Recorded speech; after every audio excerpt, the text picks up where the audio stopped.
back in the beginning of the universe, millions and millions of years ago, at least 150 million years ago, probably more than that.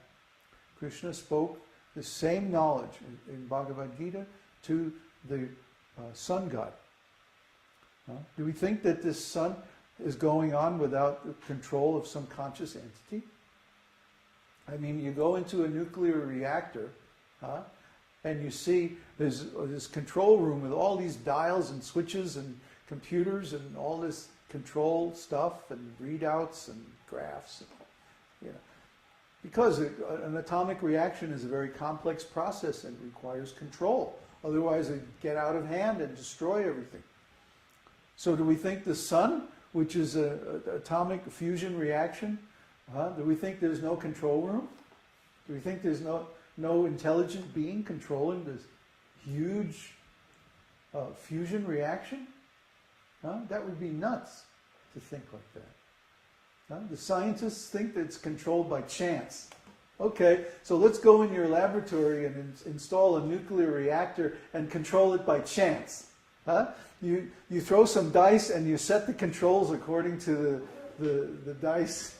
Do you agree to that? Oh, no, so we couldn't do that. Okay, well then, the sun isn't controlled by chance either. The sun is controlled by intelligence, just like your atomic reactor. Just like your tokamak fusion reactor has, 100 computers embedded in it, every part. So how do you think that you're going to sustain a reaction like the sun without some intelligent control? So we worship that controller because he is in controlling everything as a representative of God. Just like the Guru. Guru is worshipped. We have a ceremony called Vyas Puja. Vyas Puja means we worship the Guru as representative of God. Not that the Guru is God. No, we don't believe that. Some nonsense people think like that, but we don't think that. We accept the Guru is of the same quality as God because he's representative of God. Just like an ambassador who comes from a foreign country. We give him the same greeting or the same respect, the same formalities as the king. Even though he's not the king. He's a different person, but still, because he represents the king, he gets the same diplomatic protocol as the king. But similarly, when the Guru comes, the Guru is treated like God. We bow down before the Guru, we offer the Guru so many things, so many services and like that. Not because the Guru is God, but because the Guru is representative of God. He's giving the same knowledge as God. Similarly, the sun god is also like that. So when we get spiritual initiation, we worship the sun god through the Savitra Gayatri mantra. And this mantra then links us with the energy coming from the sun, which originally comes from Krishna. And then when we leave the body at the time of death, we can travel back along that link and go ultimately to the spiritual world. So that's the meaning. Did we lose our connection? Yeah. Is it back? I have a question. Yes. So is it because of your connection to the controller that you brought your group down to Chile and backed them up to the base of an active volcano? And planted yourself as close as you possibly could, living in what the Mapuche call Rukapalin. What does that mean?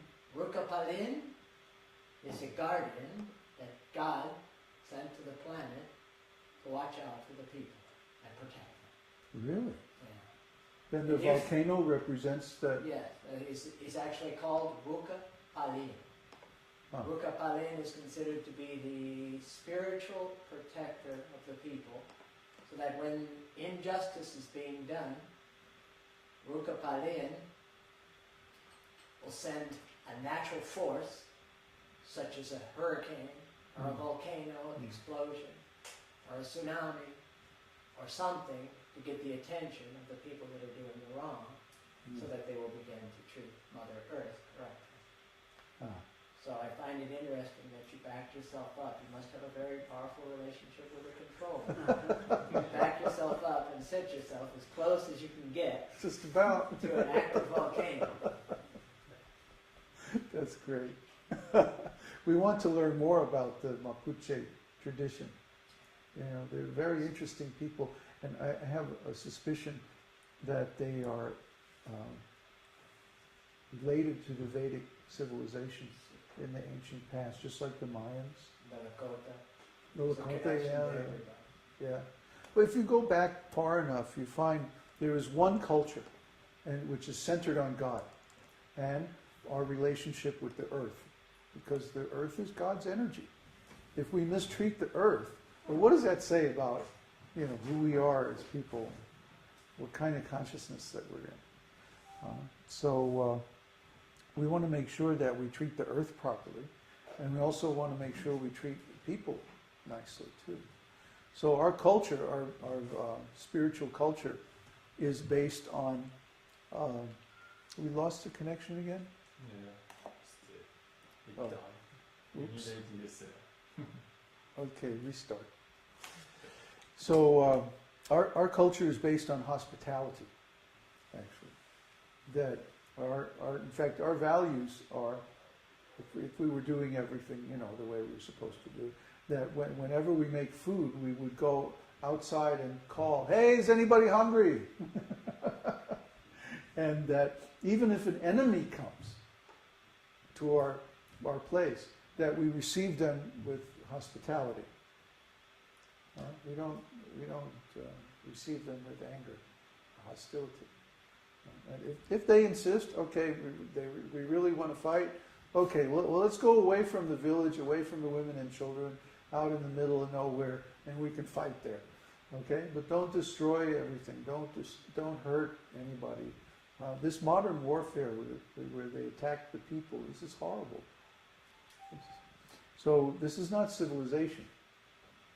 We want to reintroduce actual civilization, which is based on God, and which is where we take care of God's planet, God's people, God's possessions, His plants, His animals, everybody like that.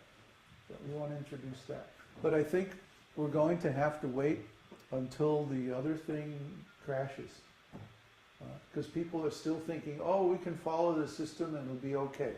They're going to bail the banks out, and then we're going to get the credit back, and everything's going to be okay, just like it was back in the 50s.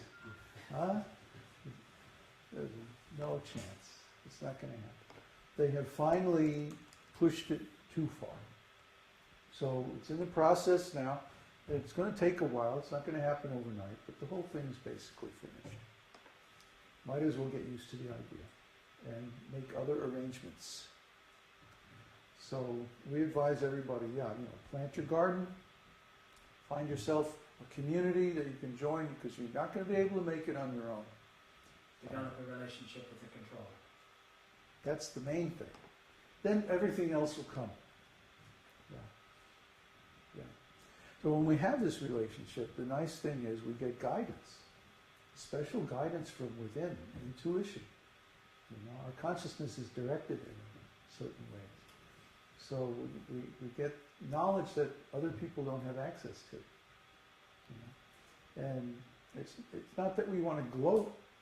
I mean, we love them, but we actually know better.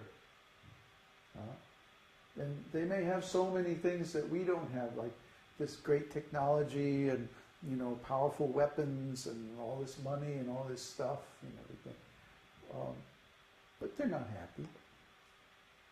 That's why they're so nasty and violent and strange. So we just want to make everybody happy. First, that's why when people come, we offer them food, and we have some classes and stuff like that. We want everybody to get this knowledge and get the advantages and the same benefits that we have. It's not that we're holding it up, keeping it a secret, Well, I know, but you don't. No, we don't like that attitude. It's not. It's a secret in the sense that not everyone can realize But as far as the methods and the knowledge, we try as hard as we can, openly to give it away. It's just that people are so dull, they can get the secret and they don't realize the value. So it's their misfortune, and there's nothing we can do about that. Well, welcome to Chile. Sorry? Welcome to Chile. Oh, thank you. We're glad you're here. Now we've finally been officially welcomed. Really, it's been I'm a like a while. welcome wagon. I brought you bread and jam. Here. We've been waiting for somebody to welcome. That the official, on the behalf of the official dignitaries of Pukan, I greet you. Oh, thank you very much. Are we back online? Yeah, but it's a mess. What happened? We lost everything? The administrator is duplicated.